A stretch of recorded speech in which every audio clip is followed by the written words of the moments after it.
everyone! So it is the month of June and I am freaking out.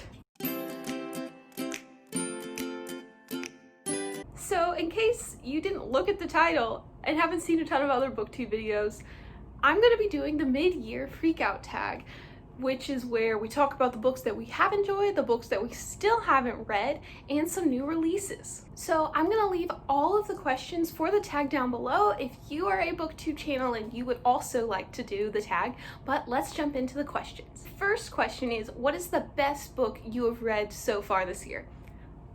I don't think it'll come as a surprise for it to be Romanov by Nadine Brands. I loved this book so much.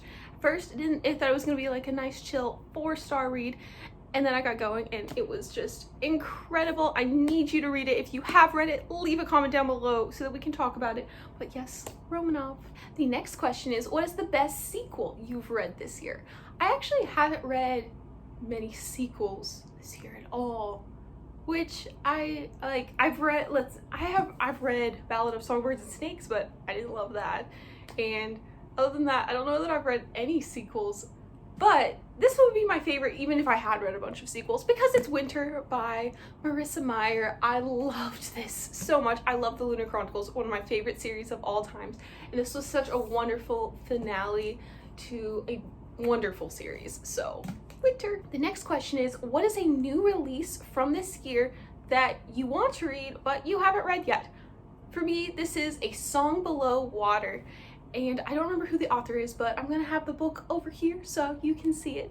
But this book looks absolutely beautiful. So it's a magical realist novel, I believe, about a girl who is a siren and she can't let other people know that she is a siren, and it sounds so cool. So the next question is, what is your most anticipated release for the second half of 2020? In December, I believe we are going to finally get The Cousins by Karen McManus. I have read one of Karen McManus's books, One of Us is Lying, and I really want to read the rest of them, but I love my mystery thrillers, and this one features like a dinner party with cousins and there's a murder. It sounds so interesting. I'm so ready for it. I did request it on NetGalley, but I haven't heard back, so I'm just gonna guess that I didn't get it. But I'm so excited to read it when it does come out. The next question is, what is your biggest disappointment of 2020? I have had multiple book disappointments of this year. They have been really, really disappointing. And lately I've been in this reading period where I'll read one really good book and then I'll read one book that I really was disappointed in or I actually hated. This is one of those books that I actually hated, and it is The Guest List by Lucy Foley. Everyone else has read this and loved it, but I read it and hated it. 1 star. I don't know that I've ever given out 1 star, especially to a book that I actually finished. The only reason I finished this was so I could rant about it. So I can very effectively rant about it, but I hated it. I thought it was going to be a murder mystery set on a secluded island. I thought it was going to be like an Agatha Christie book because that's how it was advertised. What did I get? A whole book about marriage, drama, infidelity, high school bullying, trauma. It was so bad, so disappointing too, because I spent money on this. But like, if anyone could explain to me why they did enjoy it, that'd be great, because I really wanted to like this and I hated it. Next up is the biggest surprise of 2020. Okay, so I loved this book. It is Pride by Evie Zoboy.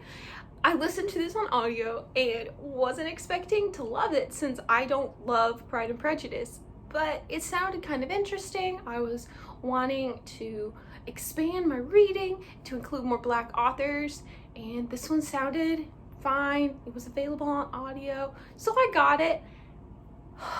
It was so good. good. I loved the characters, and it ended up being a really, really clever retelling of Pride and Prejudice. So the next question is, who is a favorite new author? Whether that's a new author to books or a new author to you. So I discovered a couple new favorite authors this year, but I really wanted to highlight Tiffany D. Jackson, who wrote Allegedly. I just read Allegedly. It was so good. I love her writing style, and I can't wait to pick up more because she does write a lot of mystery thrillers, and that's my favorite genre. So Tiffany D. Jackson is definitely one of my new favorite authors. Next up is, who is your new favorite fictional crush? And I don't usually think about like whether this is a potential new fictional crush while I'm reading the book. Like I may be like, that's a cool character, he's fine. But I especially don't think about it afterwards. I used to, but it's just not as much on my radar anymore. But I did really like Sketch / Adrian / the Sentinel from Renegades. He's just a really cool guy and kind of mixes things up in a really interesting way. And he also has a really cool superpower. Like, I wish I could just draw things and they would come to life. Even though my drawings are absolutely terrible, that'd be the coolest power. And he's really sweet, and he really does care about Nova, and I love their relationship. And I'm really looking forward to that being fleshed out in the future books. But yeah, I guess him. Next up is, who is your new favorite fictional character in general? And I think mine is Stevie Bell from Truly Devious. So Truly Devious, while it's a really good mystery, it also is really pushing diversity and inclusion in young adult literature, and it represents a wide range of characters in a way that I have never seen done. And Stevie is a young girl who deals with a panic disorder and anxiety, but she's also an introvert, and she loves to read, and that is all stuff that I identify with a lot. I also struggle with panic attacks and anxiety, and I really saw myself in Stevie, especially younger me. So I fell in love with Stevie. She is so fun, and she just wants to figure out all the mysteries, and even though she doesn't always do it in the right way, her heart is in the right place, and she's just adorable, and I love her. So yes, easily my favorite fictional character. So this next question is, what is a book that made you cry? Now, I don't cry while reading books, so I kind of just reinterpreted this as a book that made you emotional. And there have been several books that made me feel something this year, but none made me feel anything quite like Between Shades of Grey by Ruta Sepetys. This was so beautiful. Salt to the Sea was a book that I read last year, I believe. It was just fine. But this one was so good. I loved the characters. I was getting really upset with things that were happening. I read it in one day. If you have not read this book, I highly recommend. This is completely different, in my opinion. It follows Lithuanian refugees as they are being taken to Siberia. So it's really interesting and beautifully written, and I loved it so much. So please read this. It'll make you emotional.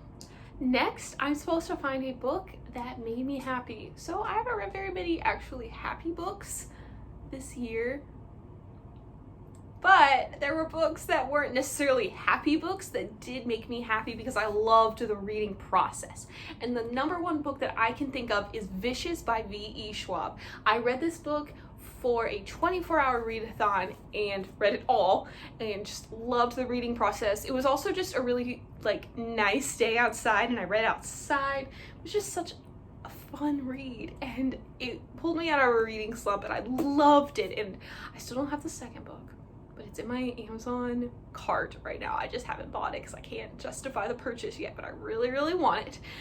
But I loved this, and it made me really happy reading it. Next is one of my favorite questions. What is the most beautiful book that you have bought this year? And this is A Song of Wraiths and Ruin, which I'm currently reading. It's really good. But just look at that cover. It is beautiful. And it's prettier in person, but I love this cover. So yeah, I love the green on it because I don't have very many green books. And this woman on the cover, I'm pretty sure it's Karina, but she is also just gorgeous. It's so much more detailed when you see it in person, but it's so beautiful. And lastly, what are some books that you need to read this year? So need to read is complicated, but there are a bunch of books that I feel like I need to read / really want to read this year, and those I just have a bunch of them. I couldn't even get them all down. So books like The Fountains of Silence, I really need to get this done. Wilder Girls, I bought this book because of the cover kind of, but also it's a plague book. Escaping from Houdini, I need to continue this series before I forget what happens. Children of Blood and Bone, I've heard amazing things about this and I finally have the book, so I need to read it. Arch Enemies, I need to continue on with this series because Renegades is fresh in my mind. I need to keep going. And that's just a couple of the books that I need to read this year. Let me know down below in the comment section what books you really want to read this year. Also, let me know if you've done the mid-year book freakout tag, and leave a link to your tag down below so that I can check it out. Also, if you liked this video, please give it a thumbs up and subscribe, and you can even hit the little bell icon if you want to be notified every time I post a new video. Thank you so much for watching my videos and supporting this channel, and I can't wait to talk to you in my next video. Bye!